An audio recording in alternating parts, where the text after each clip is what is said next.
There is a dark side to protecting your peace that nobody talks about.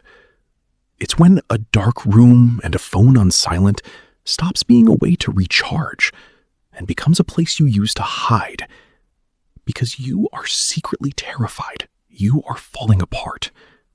To the outside world, it just seems like you are being flaky, distant, or entirely antisocial.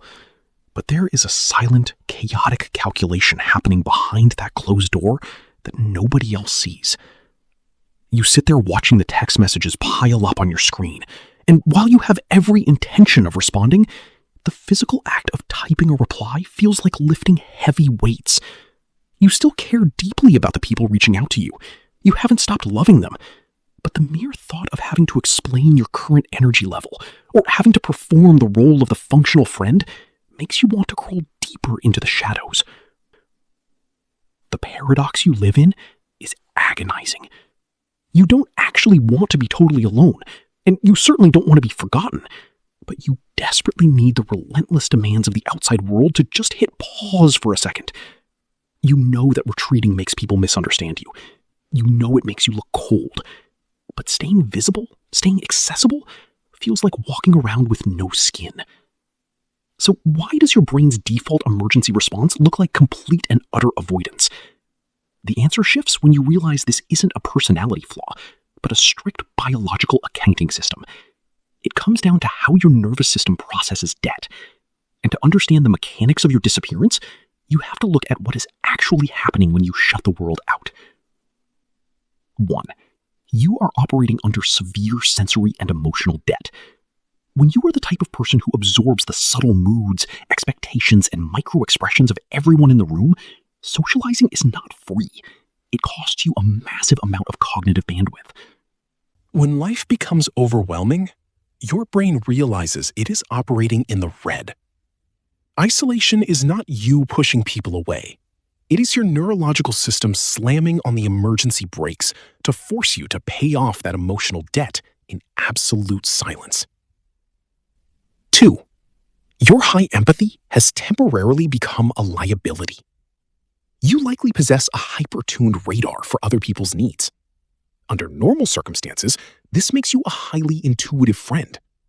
But when you are overwhelmed, you lose the ability to block that radar out. Being around anyone, even someone you deeply love, means you will automatically try to manage their emotional state. You isolate because you literally cannot afford to manage another human being's reality when your own is collapsing. 3. You are terrified of bleeding on people who didn't cut you. People who isolate usually hold themselves to an impossibly high standard of behavior. You are acutely aware of how raw, irritable, and fragmented you feel inside. You don't trust yourself to speak without snapping, and you refuse to project your internal chaos onto innocent bystanders. You aren't locking yourself away to punish them. You are quarantining your darkest moods to protect the people you care about from catching the crossfire. 4. You have fallen for the illusion of fixing it in a vacuum. Your highly analytical mind has convinced you that if you can just get a few hours or a few days completely alone, you can solve the puzzle of your stress. You believe that solitude will give you the mental clarity to organize the overwhelm, fix the impending burnout, and emerge completely repaired. You want to present a finished, polished version of yourself to the world, because the idea of being witnessed while you are messy or falling apart is fundamentally terrifying to you. 5. You are trapped in the guilt isolation loop. The moment you pull away, your analytical brain immediately starts punishing you for it. You sit in your quiet room feeling guilty that you are ignoring your friends, guilty that you're wasting the day, and guilty that you aren't functioning normally. This intense shame creates a brand new layer of emotional overwhelm. So, ironically, the exact isolation you use to cure your stress ends up creating more of it, locking you in a cycle where you are too exhausted to engage, but too guilty to actually rest. But right here is the psychological trap that almost no one talks about when it comes to the habit of disappearing. Isolation is highly addictive. At first, it is a necessary, potent medicine used to calm an overactive, short-circuiting mind. It brings immediate, undeniable relief.